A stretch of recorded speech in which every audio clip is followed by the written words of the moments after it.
What's up, everybody? So let's talk about Conor McGregor versus Khabib Nurmagomedov. It's a huge sporting event that happened. It's quite interesting. A lot of people are talking about it. There's a lot of super tribalistic reactions that are happening. People who kind of know very little about the situation and don't know very much about MMA in general are picking sides. And to me, an MMA head, I'm kind of sad that Big John McCarthy wasn't there to ref this one. Miss you, Big John. The refing was fine because Herb Dean is fantastic. However, what happened is quite interesting, but there's a lot to unpack there. The fight itself was not a surprise. Khabib did the Khabib thing when he got people on the ground. He smashes everybody. That's simply what it is. He's a terrifying mauler of humans.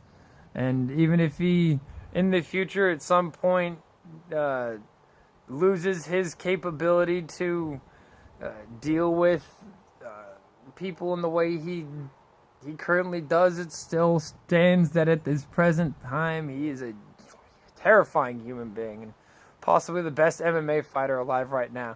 I'm not really one of the people that decide that. I'm actually a fan of both of these fighters. I know that sounds a bit backwards, but I've watched both of them for a while, and this is just a fight I've wanted to see for a long time. It's a contest between two people that I viewed as top of the top. I wanted to see how the striking and range management of Conor stacked up against the crushing, smashing ground game of Khabib. Now we have an answer. At least we had sort of an answer with the Nate Diaz fight, but that's completely aside. We have an answer in the sense that we have a single result.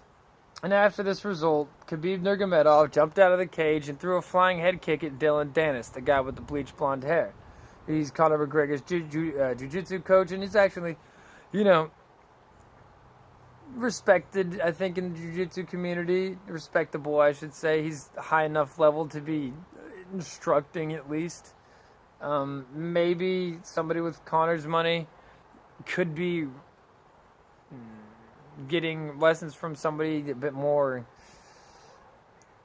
decorated, but at the same time, it's hard to say more decorated than the crazy black belts that do more in jiu-jitsu than in a minute that I've learned in my extended period of trying to understand it.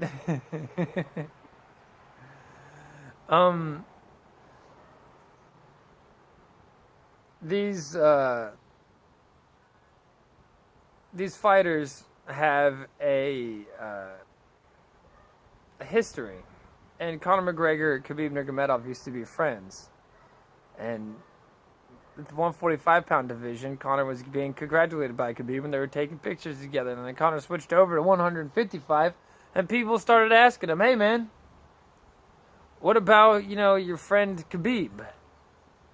Conor said, "What about Khabib? There's no friends in this game. Even if he had friends in this game, chances are, unless they were very carefully managed, so they weren't in the same promotion, who knows? You might end up fighting each other. That's just the way it is." Khabib and Conor were friendly while they were in different divisions, and even, talked about training together at times. But all things change with times and shiftings of fortunes. Conor McGregor changed up to 155 when he actually took a fight from Khabib. Conor McGregor got the Eddie Alvarez fight, and Khabib was contracted to have that Eddie Alvarez fight, but instead he fought Derek Brunson. I forgot who he fought that night. And really showed off his skills because I think it was Derek Brunson. He fought quite a intimidating striker and acquitted himself extremely well. The payday that was taken from Khabib is what we'll call a first slight against Conor on a personal level, where Khabib, I could see being like, "Fuck this motherfucker, man. I was supposed to be my belt shot against Eddie Alvarez that night. I get it, man. It's not. If it was me, I'd be super pissed too, right?"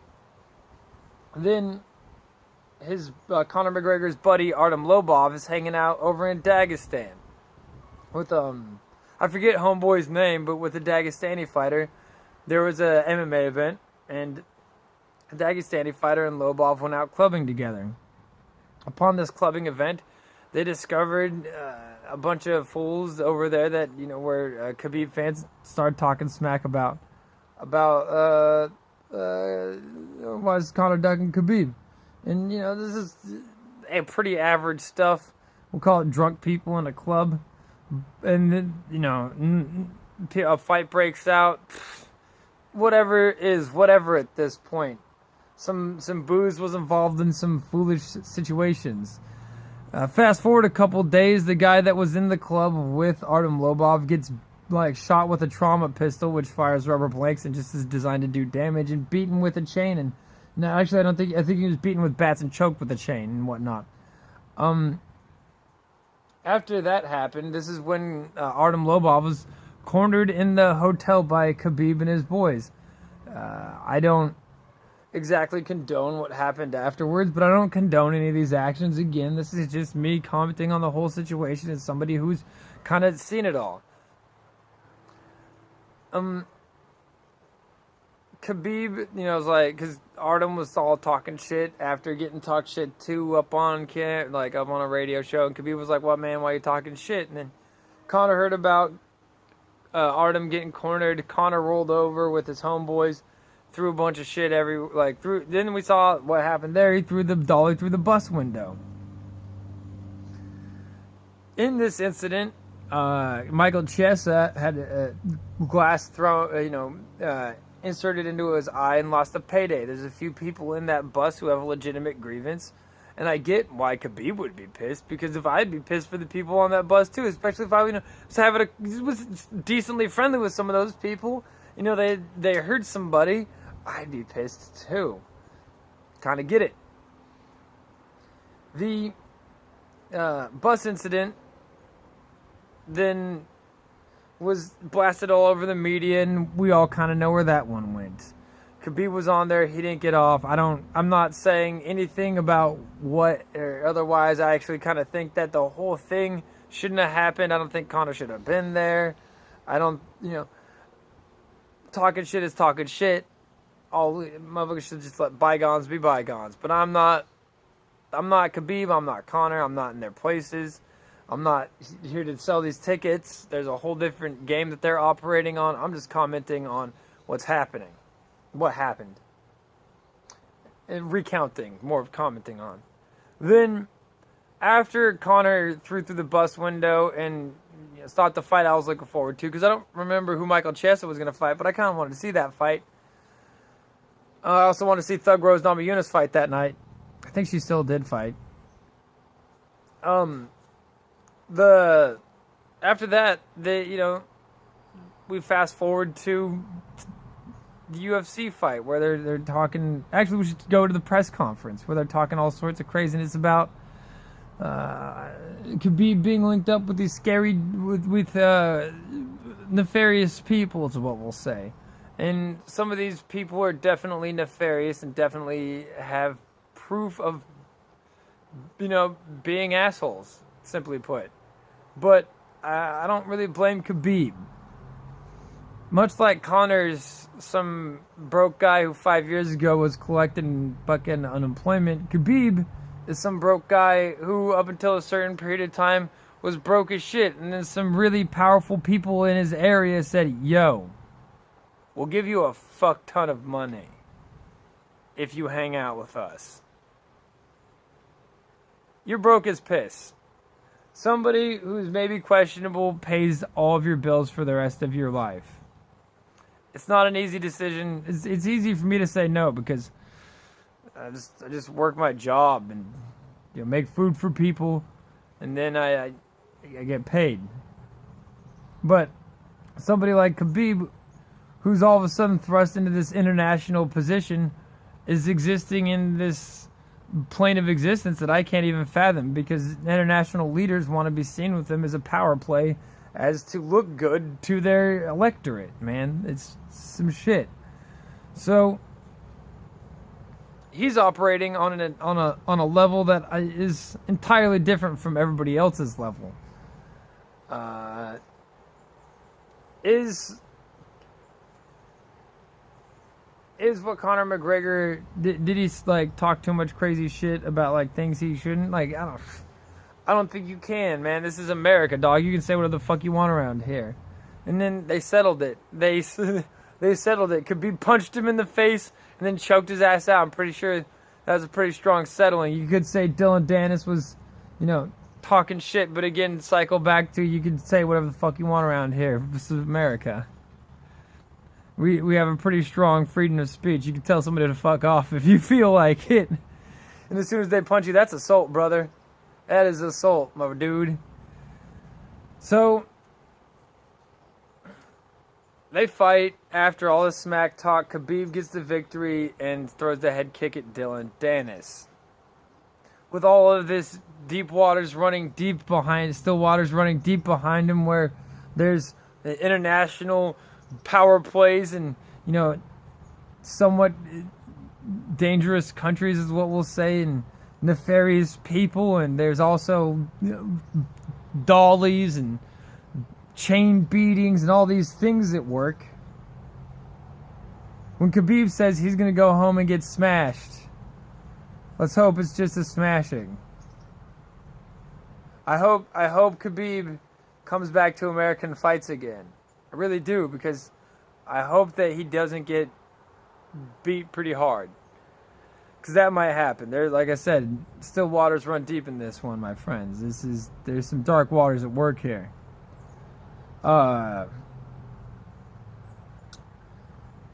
Yeah. As far as Dylan Dennis talking smack and getting kicked in the head, and Conor McGregor and all that post-fight, they were contractually engaged to navigate their beef in a cage with Herb Dean over 5-minute rounds, and they were going to punch each other in the face, and they did exactly that. Any punches thrown before or after that is quite simply against the law. Anybody who's entering the cage unlawfully is actually breaching Nevada state law. I don't think the guy that Conor punched in the face was breaching Nevada state law, but who the fuck knows in that situation? Because there's only a few people that are allowed in that cage, and they have to be commissioned by the Nevada State Athletic Commission to be able to enter that cage. It's like one guy at every event who can vet these people. If he's not vetted, he's not supposed to be in there. I'm not saying who was wrong or right in any of this. I'm saying about legally, there might have been 2 cases of assault there. And part of why Conor's not pressing charges is because he might have assaulted homeboy, but also it's just not a very fighter thing to do to press charges when fists start flying. That's just not a thing you do when you're a fighter. As far as what's going to happen to Khabib, the thing is, people wonder why he's getting his paycheck withheld. Oh. Conor's a sponsor of the UFC, and he operates on a power scale completely different from Khabib. And it would be hilarious to watch Dana White try to withhold Conor's paycheck. That would be almost funny, because he can't do it anymore. Now, Khabib's different story. He could totally withhold Khabib's paycheck, and I think he is. There's different power metrics as fighters at work here. The ultimate threat, though, isn't Dana. While Dana is saying, oh, it's Nevada, and just leaning back and playing favorites like he does, ultimately, the biggest threat to Khabib is the authorities, is the state authorities, is the federal people who will be investigating and prosecuting him for this breach. I hope that is as shocking and as terrible as it was for our sport, and as bad as the fans made us look, I hope that he can come back and, you know, put on another scrap for us, because I like fights and he's a hell of a fighter. I hope we can have Mcgregor too. I don't want to call it that, but I think it's already been done called that just now. So, at the end of the day, I'm not saying either party was right or wrong. All I'm saying is there's forces at work here that people have chosen to ignore and they just flat do not know about. It's deep, and I was kind of happy that this fight actually happened, because even when they signed the contracts and announced it, I was like, I'll wait till they lock the cage up. After they finished locking the cage up, I'm extremely disappointed. But these people do a thing that few people are willing to do, and yeah, some of them aren't playing any fucking games. Deuces.